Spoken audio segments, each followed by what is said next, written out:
Le pécheur, tu dois le voir comme quelqu'un de malade. Quelqu'un de malade. Il est malade.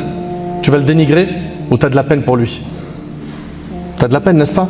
Malheureusement, on voit beaucoup de gens, de nos frères et nos sœurs sur les réseaux sociaux.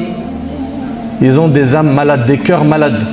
Et au lieu de les approcher discrètement et de leur faire nasiha, de les rapprocher de la guidée, de la droiture, on leur jette des cailloux, on les humilie, on les affiche en public et on vient, on prend les vidéos, où on fait des screens de ce qu'ils ont dit et puis après on se moque d'eux en dévoilant leurs péchés sur le net. Vous avez rien compris. Vous avez rien compris. Au contraire, il faut leur tendre la main et ouvrir la porte de l'espoir et leur montrer que le repentir est accessible. Et wallahi, plusieurs fois, on a vu des gens qui étaient très très loin d'Allah. On a déjà vu des gens qui étaient très loin d'Allah, très très loin. Même des stars qui sont revenus. Et ça même à l'époque du prophète, alayhi salatu wassalam, Omar ibn Khattab, Abu Sufyan, et j'en passe.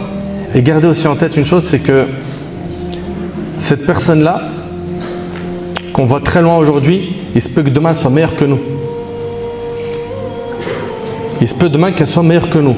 Donc, on ne leur jette pas des pierres. Et on patiente. Et on leur fait dua pour qu'Allah les guide. D'accord? Ne soyez pas des sans-pitié. Vous voyez un pécheur ou une sœur, elle est en train d'exposer ses péchés sur le net, vous allez vous la déchirer en public ou dans les commentaires. C'est pas de cette manière-là qu'on va gagner son cœur.